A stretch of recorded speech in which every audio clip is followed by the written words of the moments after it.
So I have a full belly, right? And I'm swimming and I have 2 drinks. I get back in the pool. I don't remember anything else. I wake up, I'm in a straitjacket in jail, screaming. And the jail in Vegas is like on the Fremont. Well, yeah, convenience. Yeah, you can literally like see people partying like out your little cell window. It's kind of sick. And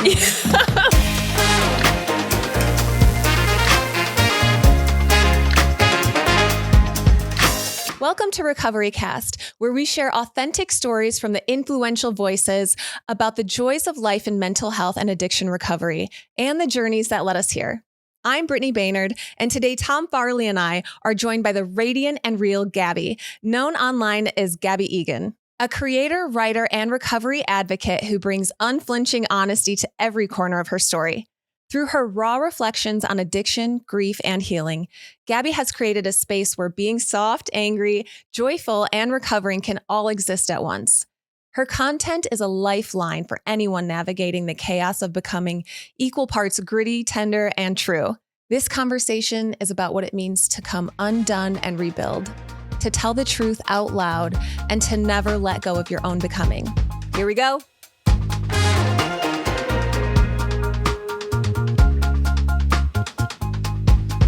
Thank you for joining us, everyone, and welcome to today's episode of Recovery.com. We are joined today by Gabbie Egan. Thanks so much for joining us. yeah, thank you so much for having me today. We're so excited to have you. This is going to be fun. Yeah. So we're going to dive right in. But first, I would like to ask one question. What is a piece of recovery advice that has stuck with you that you would like to share? I think that recovery it's not set in stone. Like sometimes it's not just like, oh, I'm getting sober, or, oh, like I'm getting better. Sometimes you have to have those setbacks in order to actually get where you're going. So for me, like I've tried to get sober multiple times throughout my life and it never really stuck until one day it was like something hit me and it stuck. So it doesn't matter how many times you're trying to recover, as long as you're putting in the effort, one day it will stick if you really want it, but you have to be ready for it. Yes. And so that's one thing is like, if you failed 1,000,000 times, try again. Like you can fail 1,000,000 times and still try again. That doesn't take away from the value of your recovery. It's just a part of your process. I love that. That's really good advice. Yes. I don't know. That's just really, that's it. It is. It's like reframing the way you see it. Because if someone told you you're going to fail 20 times, but at 21, you're going to be so successful. Like, how fast would you want to rush through those first 20 fails? Yeah. And I feel like a lot of people get really down on themselves and it kind of frustrates me because they're like, oh, I can't do it. And I'm just like, okay, you couldn't do it. But like, if you just have to keep trying to do it, like you have to look at it in a different light. I failed at 1,000,000 things in my life. Like I failed at so much, but it's the things that I've succeeded at because of those failures. Sometimes everything in life just you have to fail at things in order to succeed at things. Yeah. Even through all those failures, you are getting better. Life is getting better. If not, let me ask you this. Through all of your journey up till now, do you feel that you are more resilient now than you ever were when you started because of it? Absolutely. Right? Yeah. I feel like I'm at the point in my life now where I've been through so much and in so many different situations that nothing surprises me anymore. And so it's like when something bad happens, I'm just like, okay, well, what's the good in this? Like there has to be some good in this. Yeah. And so now instead of looking at the bad and everything, which I used to do a lot, I used to hyper focus on the bad.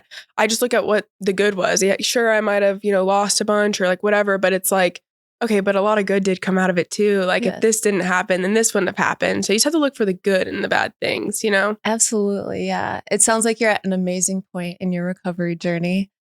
So let's take it back to the beginning. So when did marijuana and alcohol first take part in your life? When did that first show up? It's kind of hard to say. So whenever I was in like 6th grade, there was a thing called triple C's where it's like the cough and cold medicine. And people used to like take that as like a way to like get high in school and lean. Yeah, it's like kind of, or like they even had like this like cough and cold, like it was like literal medicine that you can get at like Walgreens. Yeah, NyQuil was the big thing. Yeah, we used to get like messed up on like cough and cold medicine at school. And that was kind of like my introduction. I'm from a part of North Carolina where it's like there's nothing to do. Like there's sports and there's stuff with school, but it's a very boring place to live. And so the only thing that people are really doing to keep themselves occupied is like getting messed up. And like a lot of the people where I'm from also aren't from like the best home backgrounds either. So like at least in my generation, like our parents were extremely like involved in work. Like my parents were too. Same. So my parents had me in their 40s and I love my parents. They are amazing people, but they were very into their careers when I was growing up and I was entertaining myself. So when I would hang out with my friends and stuff, it's not like our parents were like really monitoring what we're doing. Like I'm a helicopter parent nowadays. And I think that's because of how I was raised. But we would, start goofing off with pills or like, oh, I found these at my grandma's house. Now we're doing Vicodin and we're getting messed up on that. So that started very young for me, probably in like 6th grade. And then 7th grade, I started smoking weed. And that was, I remember the first time I ever got weed. It was one of my friends had known some guy who was like selling this cheap stuff. I don't even know what it was. Ditch weed. Yeah, literally ditch weed. It was so nasty. And we rode her parents' golf cart into the woods and we met up with like this random man who she got the contact for. Yeah. And like we bought this bag of weed for like $60. It was like barely. How did you have $60 at that? We all put our money in together. Like she had Here's like my babysitting. Yeah, literally. So we scavenged together like $60 and we're buying it. We're getting like blasted, because we're like 12, 11, 12. That's when kind of everything started for me. I wouldn't say that I started drinking until I was probably like 16 whenever I started drinking. And that was a very dark hole. But I started smoking weed and like doing like random pills and stuff when I was probably like 11 or 12. What void are you filling? What is kind of driving you to do this?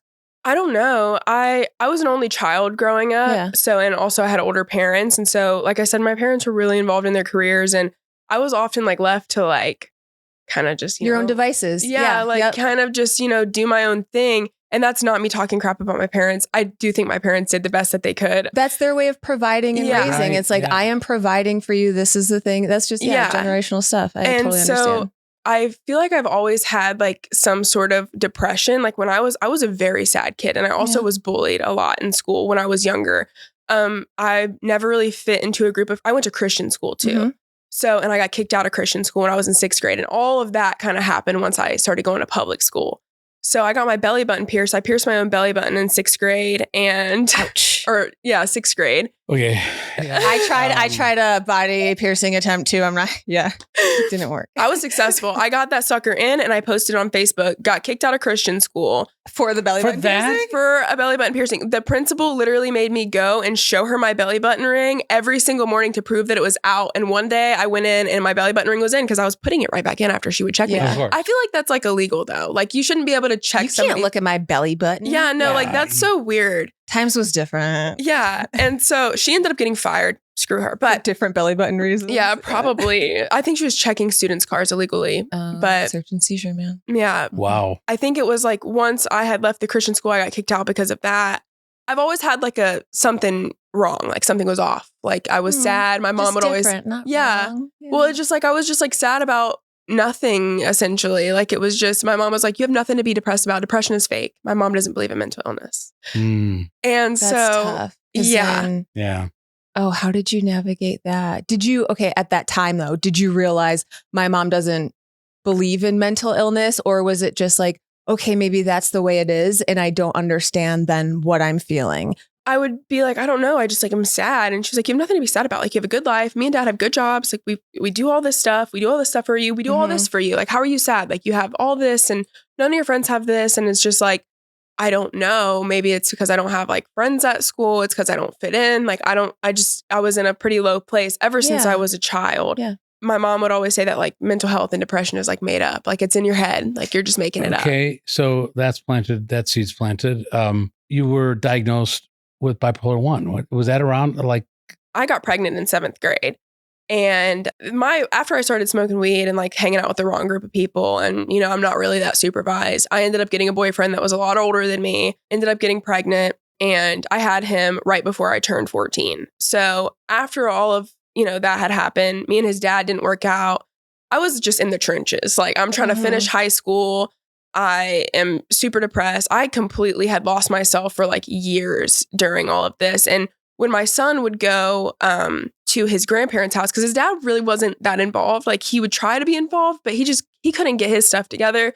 My son was the only thing that I could get myself together for. Like everything else in my life would be completely falling apart in every aspect. I was a horrible friend. I was a horrible partner. I was a horrible daughter to my parents just because I was just like in the trenches, but I was a great mom to my son. So while my son would go and stay with his grandparents on his dad's side, who were involved and they helped us with raising him because I was, like I said, in high school and stuff, I would go drink every single time he wasn't with me. I would and go hard. I mean, I'm not talking about like go have a couple drinks. Like I would go get blacked out on somebody's bathroom floor. And those were some of my darkest days. And I don't know what was wrong with me. I had a healthy kid. I had parents that loved me. But I mean, that's what I was doing. I was going and I was just getting like completely blacked out. And at this one point, one of my friends, he was a little bit older than me. We had been friends for years. He was going to East Carolina. He invited me up to like see the college and to stay a weekend. There was like a party going on. He was like, I want you to come up. So I come up and I'm 16 at this point. My parents are at the beach and I get so blacked out that I'm unconscious and they think that I'm dead. And Your so, parents? no, Oh, the people at the party. Yeah. And so they call the ambulance and I get taken to the hospital in an ambulance, had to get my stomach pumped. And since I was a minor, they wouldn't release me. So they had to call my parents. They're trying to get, my parents are hours away. I'm in Greenville. My parents are like 3 hours away. And I got an underage drinking ticket. And so this sent me into, now I have to go see a mental health specialist. Now I have to do community service. I'm volunteering at the Salvation Army. And my parents have to be present because I'm a minor, even though I'm a mom, you know, I have an almost 3-year-old son. I'm a mom, I'm a minor. Here I am. So my mom's with me and I'm talking about, you know, like, how did I get here? Why did this happen? And the lady was like, I don't know, you seem like you might have bipolar 1. Like you know, this could be what you're experiencing. Like the reason that you are having these low lows and these high highs where you feel like you're invincible and nothing can happen to you and you're untouchable sounds like bipolar. And I had told my mom about that. And my mom's like, this is just how they get you in the system. They're trying to medicate you. They're trying to, you know, it's not real. It's made up in your head. Like you have nothing to be sad about. You have nothing to be upset about. You're just making up these problems in your head. There's nothing wrong. And they're just trying to put you on pills. They're trying to put you on medication. So I didn't go back to see therapy. I didn't go back to, that was the first time I got diagnosed with bipolar 1. And it wasn't an official diagnosis because I never went back. After I got cleared and she was like, I think that you should be in therapy. I think that you should be doing this. It was clean slate. I pretended like that lady was crazy and that she had no idea what she was talking about. You were just doing anything you can to survive. Yeah. And yet no one around you saw that. Here was somebody that was throwing out a lifeline, you know, like maybe it's this that, you know, that you can like, okay, this makes sense. Hindsight, do you think you may have been dealing with postpartum depression? I definitely think I could have. It's hard at that age. Yeah, I definitely think that I could have been. I didn't experience any postpartum with my daughter. So I don't really have anything to like compare it to. Yeah. And I feel like my days like right after having my son were like pretty bright. Yeah. But I think that after I became a teen mom so young, it was like nothing made sense anymore. Like I'm 15, I'm 16, I'm 17. I have this older kid. None of the people that are my age can relate. None of these parents want their kids to be around me. It's an isolating feeling. Yeah. And so I started hanging out with people who were a lot older than me. And that was a whole nother problem within itself. I was hanging out with like people that were 25 my age now when I was 16. And I would never hang out with a 16-year-old. Right. Like thinking about that now, you're like, as that person that's that age, what would I have in common? Yeah. Right. But I also would lie about my age because I wanted friends. Yeah. So I'd say I'm older. And you're experiencing different things in life too that they just don't assume that someone that young would be. Right. How did being a teen mom plus also having bipolar kind of affect just how, you know, your identity, how you feel about yourself and how you just kind of, you know, approached your own feelings of self-worth? I'm on one end of the spectrum or the other still to this day. I either think that I am the best thing that has ever walked on water, like, you know, I'm literally Jesus reincarnated, or I hate myself. Yeah. And I don't know what's wrong with me. Everything that I do is just like shit. you know, there are times where I'm just like, oh my God, like I'm amazing. Like I'm perfect, you know? So yeah, I feel like it's like and I think that's a part of the disorder itself is that, you know, and I've learned how to deal with that. Like nowadays when I get up in my head and I'm like, oh my God, like I'm just a mess up, dude. It's like, no, you're not. You remember whenever you felt so good about yourself? So I've learned to balance that now. But even growing up, I mean, it was hard because I would get so low about myself and like just like hate everything I start nitpicking my entire body. Like, why are my thighs this way? Why does my stomach look like this? Why does my hair not look like her? Like I would compare myself to everybody and then also just be envious of the people who were living a normal life, who it seemed like it was just so easy for them. Like you made friends and you just went through high school and like here I am like working at 14 years old to like pay for daycare and like I feel like I'm just now starting to like accept and like love who I am with like all of my past. Yeah. The mental health journey was going to come later, the substance use. So like, was there a moment that you like told yourself that enough's enough? There were times when I was like 16, you know, I had my own car and I didn't have my kid to where like I would find myself in the back of some 30-year-old cocaine dealer's car and I'm doing lines of coke with people I don't know.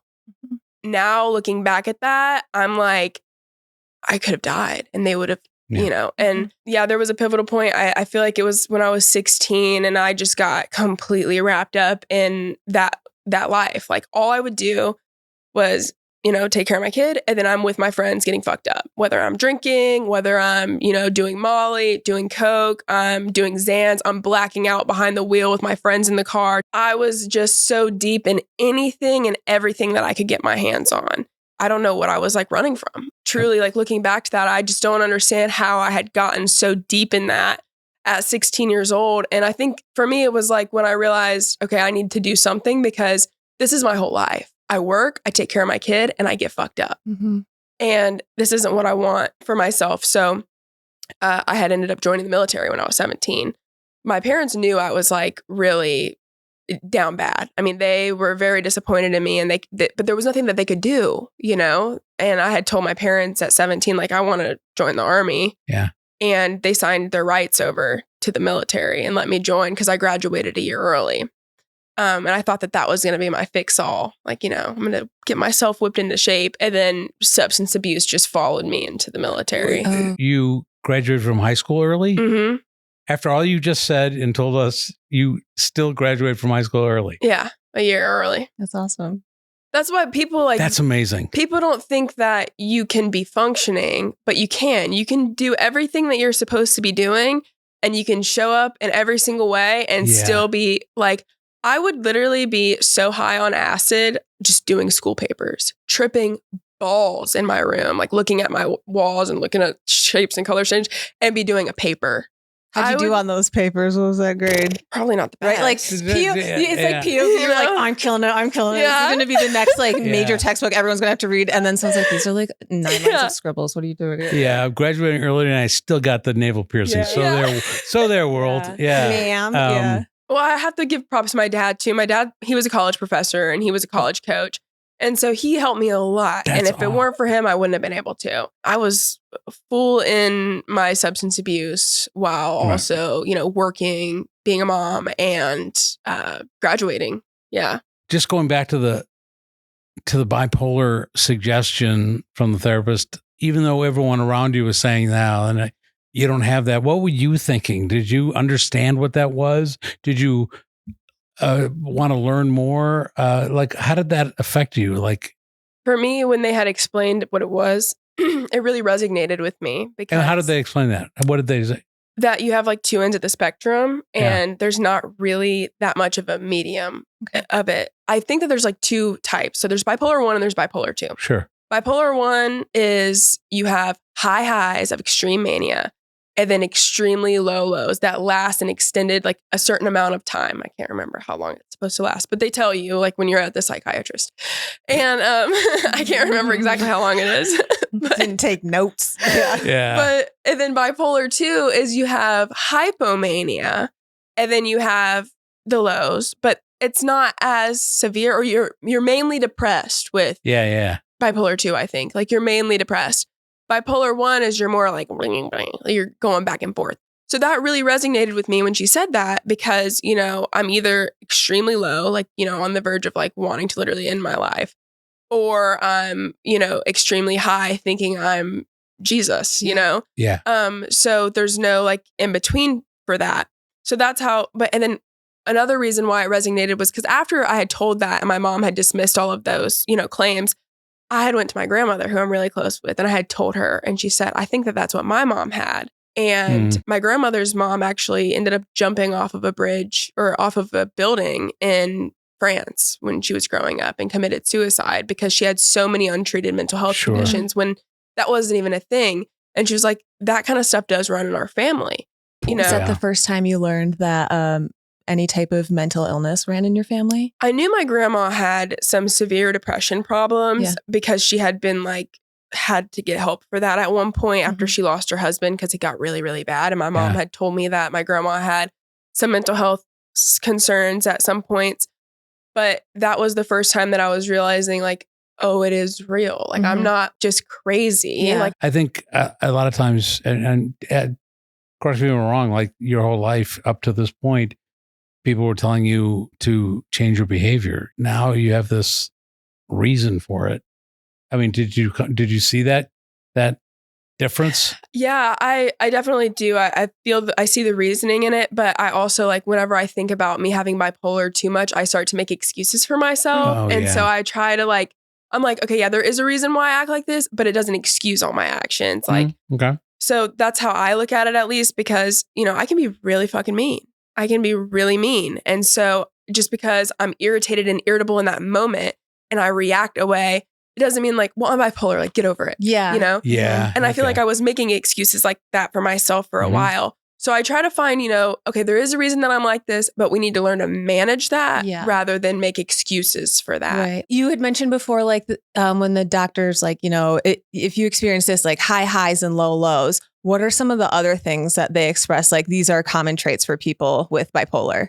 Erratic behaviors, like especially like with mania, the things that I have gotten myself into when I feel like I'm the hottest shit. I mean, I've gone to jail 2 times.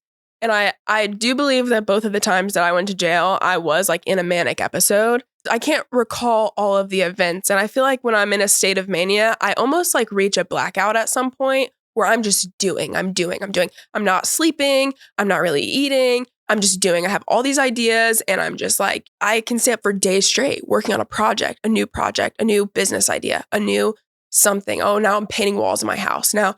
So it's like, I can kind of feel when I'm manic. And that was one of the things that she said. She's like, do you sleep? And I'm like, no. Like I literally have times, or I have times where I cannot get out of the bed. What's it like coming out of those episodes? It's like a crash. It's literally like, you're going for like 2 weeks, sleeping like 3 hours a night or like not at all. And it's like the best thing that's ever. You're getting so much done. You're so productive. And then you just are like, it hits you and you just start to go down and you're like, I can't do anything like at all. I'm debilitated, like completely debilitated. Yeah. How do you go forward? Because you're thinking about what you've just done in the past. Yeah. And how do you go forward? Like, it's almost like it's just overwhelming. It's like, now I'm halfway through all these projects and I have no energy for anything anymore and I can't do anything and I just feel stuck and I just feel like you get that paralysis where you now see all this stuff and it's just like, I don't know what to do. And it's the most weird feeling ever because I realize now that if I just like start doing one thing, then I can start doing more things. But it's like in the moment, I will literally feel like I can't do anything because there's too much. And it's just like, a weight is on me and I'm like, I can't. But then I like start doing the dishes and I'm like, okay, well, I just did that in 10 minutes. Yeah. So it's like, I can do more. I get that with like ADHD paralysis, especially at work. It's like, I know all of the tasks. I'm looking at all of them. I could sit there and just stare at it. And it's like the execution part, the starting.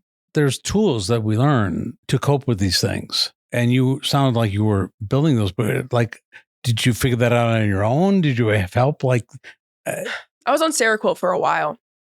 And that made me sleep. What is that for? What is that used for? I think it's for bipolar, but it's also like a sleep. They give it for sleep too. And I was on that for a while because that's what was recommended to me. I gained like 60 pounds. I was sleeping great though. And it turned me into a zombie. Like it turned me into a hormonal monster. And even though my sleep was good, it made everything else out of whack. So then I got off of that. I was on Abilify for a while. And then that too is just like all these medications made me personally, and medication is for a lot of people. So I'm not knocking medication. If you need to be medicated, if you need that, do that for you. But for me, I feel like I was unmedicated for so long that when I was trying all of these medications, I felt like I wasn't even human anymore. Mm-hmm. It was making me think in ways that I've never thought before. It was making me like, I just felt like boring. Like I'm just like, Yes, it's like some of those thoughts that were turned off, some of those thoughts I liked, some of those things were fun. Some of that was a core part of my personality that like I really loved, but like the medication part kind of like shuts off. Yeah, I understand that feeling. And it's weird, especially after you've experienced like the crazy and the beautiful, but also the extreme sad. It's like the extremes of it. And then just going to that like, yeah, it genuinely feels like I've plateaued. You're like, I'm is just this like- what everyone, is that why everyone's like this? Yeah, it's weird. Were you being open about your diagnosis with the people around you? And did that change relationships? Yeah, I mean, so I didn't get like actually properly diagnosed with bipolar 1 until I had went to jail in Las Vegas. And with that, I wasn't court ordered to go see a psychiatrist or anything. I was just being charged with felony charges. Mm-hmm. And so in the process of all that, I'm like, I either got drugged or there's something extremely wrong with me because I remember nothing that happened. And so I went to substance abuse therapy because I was drinking a lot at the time. And that was like on my own free will. And then I went and started seeing a psychiatrist because of that arrest, I had gotten so much hate online. I was literally spiraling. Can you explain what happened with this? Yeah. So my husband and I, for our 3-year anniversary, we wanted to go to Las Vegas and we wanted to get married. And it was going to be like, we already were married, but we wanted to get married again. Yeah. And so we go to Las Vegas. We're staying at this really nice hotel called the Cosmopolitan. And they have a pool and they have like a pool party pool. It's like a rooftop pool thing. Yep. Super cool. We ate a huge buffet breakfast in the morning. Love the Vegas buffets. Oh my gosh, it was so good. And so I have a full belly, right? And I'm swimming and I have 2 drinks and I get back in the pool. I don't remember anything else. I wake up, I'm in a straitjacket in jail, screaming at the top of my lungs. Okay. Yeah. Wow. Did anyone give you a run through of what happened between that hopping in the pool and winding up in a straitjacket? The weird thing about it was we go to the bathrooms right before all of this happens and I get back in the pool and I sat my drink down. I am putting on sunscreen because in Vegas, they have like the bathroom attendants where you can like buy sunscreen and stuff. And we didn't have any. So we're like, oh, we'll just buy it in the bathroom. So Cody goes in the bathroom, buys sunscreen. I go in the bathroom, buy sunscreen. These girls start talking to me. And I was already on TikTok at the time. And I had people who had recognized me from TikTok that were there. And I was getting invited to go to all these like different after parties with other couples. And like, it was just crazy. Like how many people were talking to us, trying to do stuff with us. And so Cody was distracted by a group of guys. I'm distracted by a group of girls. And all of a sudden, me and Cody are separated. I'm going back into the pool. I have no memory.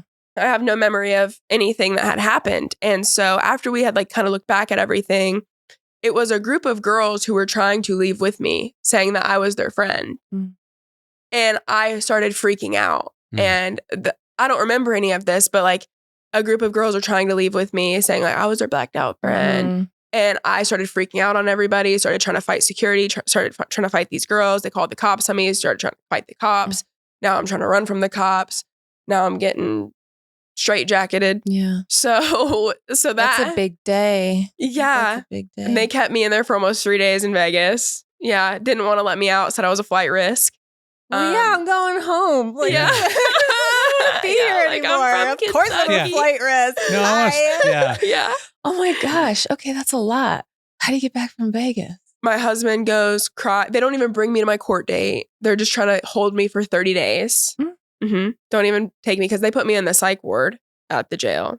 And I'm next to somebody who I think is like literally trying to end their life in the cell beside me, banging their head on a wall. I was genuinely like, how am I here right now? That was a lot. And so I finally get bailed out. I'm on the strip in Vegas, or I'm on, not the strip. I got banned from the strip. So my husband had to move hotels. The whole strip. Damn. Banned. They gave me a map and said, do not ever just come a big back. Poster. Yeah. Gabby's like, do not come back. Street. I need to call them. Yeah, it's been like, can I come back? Yeah, it's been like 4 years. Yeah. Like, can I come back I'm now? different. So yeah, it was like Fremont. So I get released, and the jail in Vegas is like on the Fremont. Well, yeah, convenience. Yeah, you can literally like see people partying like out your little cell window. It's kind of sick. And Okay. It's like, see, you messed up. Now you gotta watch everyone else have fun. You can hear the music like boom, boom, boom, and you're just like in jail. They comped me Just, my like, hotel room in have a little Vegas. party Well, in it was the your jail. cell. Yeah. But So wow. I got out of there, and that's whenever I started, like, I was 21 at the time. Me and my husband, we have 4 kids together. I'm plastered all over online for being a drunk mess in Vegas fighting cops. What's that feel like? What does that feel like? I mean, it's not good, but like, I can't even imagine you're 21. People all over that you don't even know are seeing like probably one of the worst things that's happened to you. Yeah. One of the first things I had to do when I came back was take my son to a football game. And, this is like plastered on the internet. And I just remember like sitting there, like just dying inside. Like, do they know? Did they see that? Like, I still have like bruises on my arms from handcuffs. Like, here I am, like getting out of jail. Like, I'm a mom. Like, Wow. it was terrible. Like, it was a very low feeling for sure. So Not then as low as the second time though, because it happened all over again in Nashville.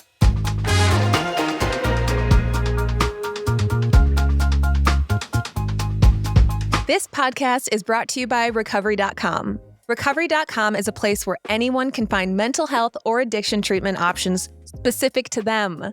You can filter by location, price, insurance coverage, therapy type, mental health condition, levels of care, and so much more. Recovery.com is the place to find mental health and addiction treatment for anyone, anywhere.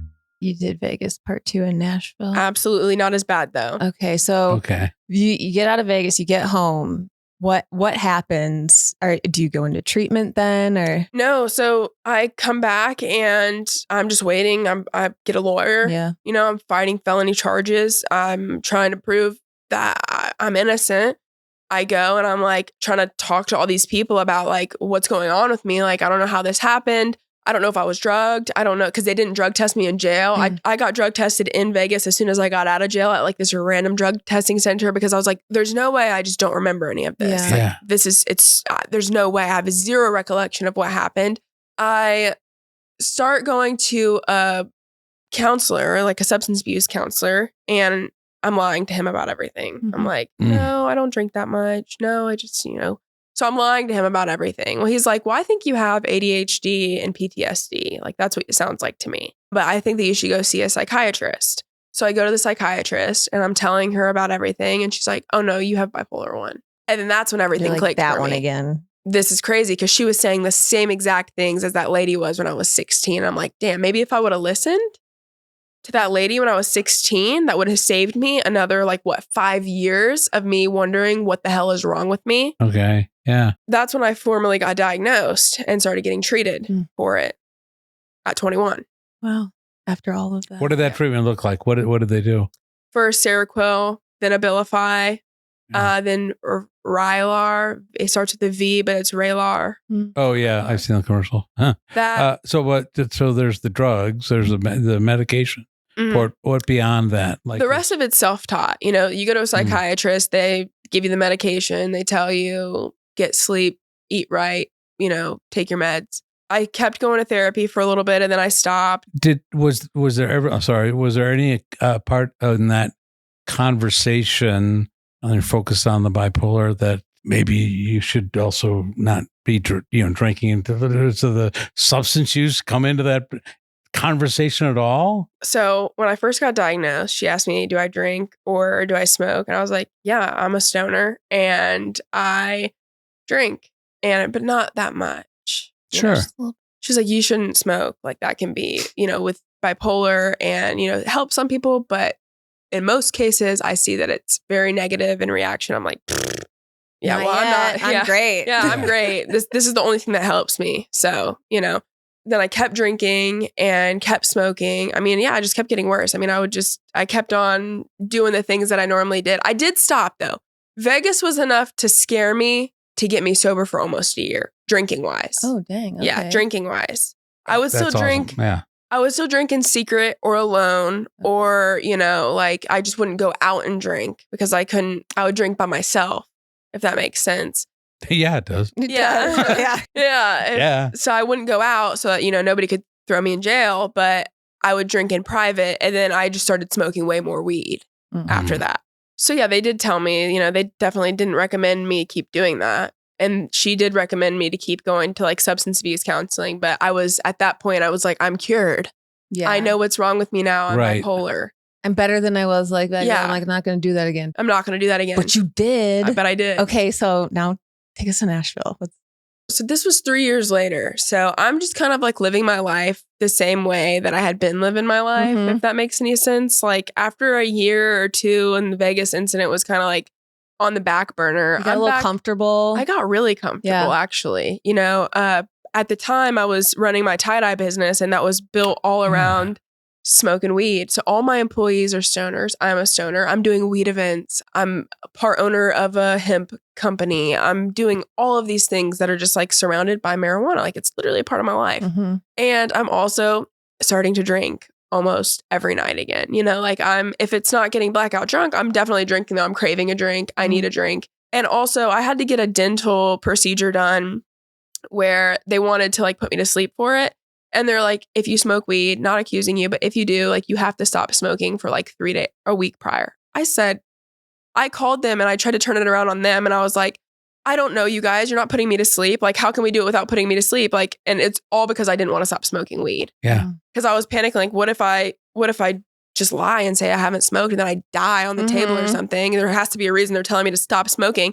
And that's whenever I started to realize like, okay, do I have a problem? Like I'm not even getting high anymore, but I need the weed to function. I'm getting up in the mornings and I have to smoke or I'm sick. My stomach's turning. I need hypermesis. Yeah.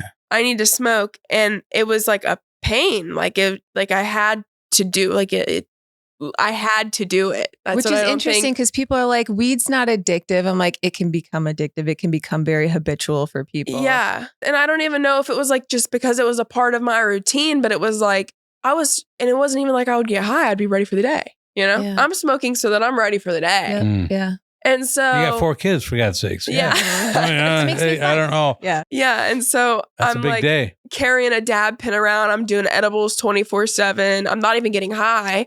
And now I'm drinking all the time. And it's my 24th birthday last year. I got offered a free stay at an Airbnb because I left a really good review at this Airbnb. And the host was like, we got a new place, has a speakeasy. We'd like to offer you a free stay with your friends. I was like, count me in. Yes. I want to go to Nashville. Yes. Go to Nashville with my friends. We are drinking. We're throwing it back. We're about to go out on Broadway. I'm tore up by the time I get there. But I'm either a really fun time when I'm drunk or I'm your worst nightmare. Yep. I'm either the best time you've ever had or like literally you're running away from me because I'm being insane. And me and my husband had got into like some type of argument about something probably so stupid. And he set me off. And so I'm not wanting to talk to him and I'm talking to my friends. And then all of a sudden I get up from the table because I guess there was something that was said. And a server bumps into me. I don't remember any of this. This is just what my friends had like witnessed and they saw all of this and they're like probably like, why are we here with her? But a server had bumped into me and I was like, what the fuck is wrong with you? And hit her. A server just doing her job at a restaurant. I still can't believe myself. It was terrible. They're just trying to make me leave the restaurant. But instead of just me leaving, like a normal person would be like, it was wrong. I should do that. No, I'm ready to fight everybody. You stood on your business. I was standing on business. Yeah, that's so embarrassing. Just at the wrong time. Like you can stand on business, just don't do it then. All of my friends are trying to get me to leave. All of my friends. Like my friend's boyfriend was like trying to pick me up and take me out. You're and I'm like, I've got more to say. Like they want the smoke. They're going to get it today. I didn't get my cheesecake. Oh. Yeah. Like, that's not really what's going on here.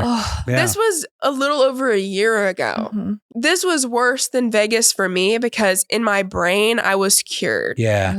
I remember like going to jail in Nashville and just being like, something's got to give. And still that wasn't even enough to get me sober right away. Really? Like I still continued to drink after that and smoke. And then it was just like one day it hit and I went to an AA meeting.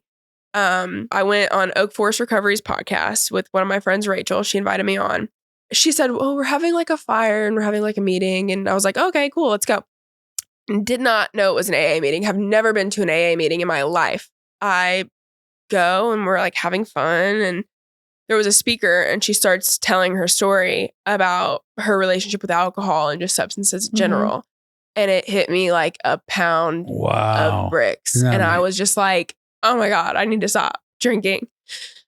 Sorry, I'm like literally not about to cry about this, but it just hit me like a pound of bricks, and I was like, I'm not gonna do anything. I got so like extremely sick, mainly from like the weed or it could have been alcohol too. I was drinking and smoking all the time at that point. Did you hear your story in that speaker story, or was it just the whole kind of? It was just her talking about how she felt. Like, all of everything that she was saying, and like it just resonated, and it just made me like realize in a different lens and perspective that like, sure, my story might not be the same as like hers or like other people in recovery, and it might not be as bad or somebody else's rock bottom, but my rock bottom looks different than yours, looks different than the next person's.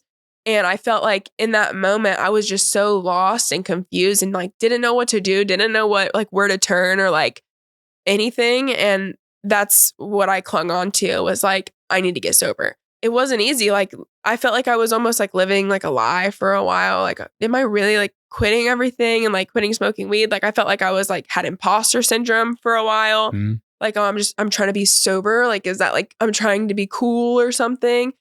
And then no, I was like, oh no, like after 2, 3, 4 months into like, my sobriety, things just started getting clearer and clearer. And like, I don't know if you guys are religious at all, but like my connection with God was back. Like I felt like there was like a line between like me and God again. Like I could feel God and like you're doing like what you're supposed to be doing. And it was an extremely like eye-opening process for me. And now I'm like 8 months sober, and it's all because I truly believe it was God's timing for Rachel to be like, hey, we want to have you on this podcast. Nothing to do with sobriety because I wasn't sober. Right. She invites me on, and that's what made me sober. And now I'm in a group chat with a bunch of sober women who have like 10 years, 8 years, 6 years, 7 years. And those are my people now, you know? It does have to be that like one switch. There is something that just hits you that like, I can't do this anymore. And now I also don't want to. Because before it sounded like you were like, I don't want this. I don't want this. But there wasn't that like, we don't want this bad part, but we still want to be able to do the things. And it sounded like at that point you were like, I don't need these things anymore. Yeah. And I don't want the bad part. And I'm ready to completely move forward. What were those first few months like? Did you have lifestyle adjustments? You said your like life was kind of surrounded by, you had a business based on it, all your friends and the people that you're around. How did that like, what was that adjustment like? I think subconsciously I knew that I wanted to get sober because in June, so like right before I go on this podcast, I had made the decision that I wanted to close my store down.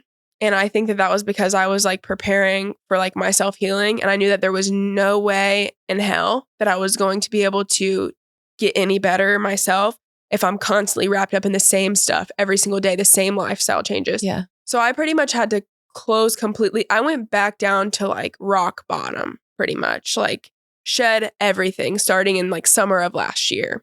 My employees, they got other jobs. My mother-in-law, who was working for me full time, she went back to work. And I was just sitting with myself for like months. I just started to figure out who I was again. And it felt like I was like literally nothing. Like I was a shell of a person who had like no dreams, no ambitions, I couldn't figure out what it was that I wanted to do or like how I felt about any of it. Like I felt like I was making the right choice by being sober and it felt good. But like I felt like I had imposter syndrome and I'm like living a life of lies. And after like 6 months, I started to like, it was like getting clearer and clearer. Yeah, I started tie-dyeing again. And then I started picking up my business again. Now I'm reopening again. So it's like I had to take everything down to nothing and go all the way back down to rock bottom and shed everything, get rid of everything and get it all away from me in order to like heal myself, to be ready to come back a better version of myself, if that makes any sense. It absolutely does. And it's really neat that you went back to the tie-dye because now you're doing something you love and are good at, but you've taken this other piece of it, the getting high and the substance use out of it, and that's still there. Was that frightening? That I'm going to do this, yeah, but I'm not going to do it with weed. Yeah, time? it was, I still get like people who were obviously like followed me when I was doing that. They're like, are you going to come to Dank Girls this year? And I'm like, no, I don't think I can like hang with y'all. Not that I don't love them still. I love them. I don't think that I'm at that point in my life yet to where I would be like comfortable enough to like be around people who are just stoned all day. Cause like then I'd just be like sick. So much fun. Yeah. Literally, why am I here? Yeah. So I think I need a little bit more time for that. But yeah, it just like hit me. And it was, I need to start tie-dyeing again. That's what, you know, was meant to do. And then I started having dreams about doing tie-dye again. I was like, I'm going to pick up this dang dye and I'm going to start doing this again. Yeah, it's your therapy. What is it that got you over the fear and that imposter syndrome? Was it the tie-dye? Was it something else? Time. Yeah. I needed time. I needed time to sit in my self-sorrow, my pity, my feeling sorry for myself. Everybody wants it overnight, me included. I want it overnight. I want it right now. But it doesn't work that way. You have to give yourself, like, I feel like getting sober and like recovery is like stages of grief too. Yeah. Like you're like mourning this old version of yourself that you still love and like you thought was so fun. And like you're mourning this like old person that you love still, but it's like, it's time to let them go, you know? And it's time, you can cherish the memories that you had as that version of yourself, but still choose to be a better person. The realization that time, yes, but not my time. I can't control that. Yeah. I have to let it. You went to this lifetime of I've got to manage this and I got to be this. And when you say time now, it's different. I was going, and when I first got sober, I was like going, like trying to figure out like, what do I need to be doing now? What do I need to be doing now? I can't figure out what to do. I don't know what to do. Like I just always rushing to get to the next thing that you think is that pivot point. Yeah. Hitting these dots. And then I just started to like, after about a month of just like spiraling and hating myself, I just was like, okay, let's just take this day by day. Let's just wake up and do something that makes me happy today. And like, that makes my kids happy. That's like being, you know, better. Like I started taking better care of myself, you know, like doing my hair. I used to just be like a garbage panda. Like I would just, you know, eat whatever. Then I started focusing on better foods. Yeah. Like focusing on better foods that I'm eating, like making sure I'm actually taking care of myself. Cause that's something I never really did, you know? Let me go back to just the bipolar thing. How has that reshaped your kind of idea of recovery? Like it sounds like now they're connected. You're taking care of both. Yeah. I just try to, I've been really trying to get to know myself and like what my boundaries are. And like, if I start to get upset about something, or if I can feel like the bipolar creeping in, like to make myself self-aware about it. Like, okay, I'm feeling this way because like I'm bipolar, but like you can't be crazy towards everybody. You can't lash out at people. Like, so I've been really taking like time. Like, I just kind of remove myself more now. And I try to, not in an isolating way. Right. Right. I try to really like think before I do now. Yes. And that's something I never had self-control before. The way you talk about things, like you've definitely done some work. Like, soul searching. So like where did this come from? Like, did you like go to treatment? Have you seen a therapist to learn these tools? Also, like what tools have you learned to help manage this? Cause like the way you're speaking about it, you process this so well. You've got so, tools. Yeah. So like you where definitely did you have learn tools. these What are tools? those? So I have been to therapy and, you know, I have been to substance abuse, but it's nothing that's consistent. So I'm not like in therapy, like so to this day. Yeah. My friend Meg, she always tells me like, you need to go back to therapy every time I start talking crazy. And I'm like, I think I've got this, but I should. I think everybody should have somebody to talk to, truly. So I myself do want to go back, but these are all just things that I like have learned from my failures. Yeah.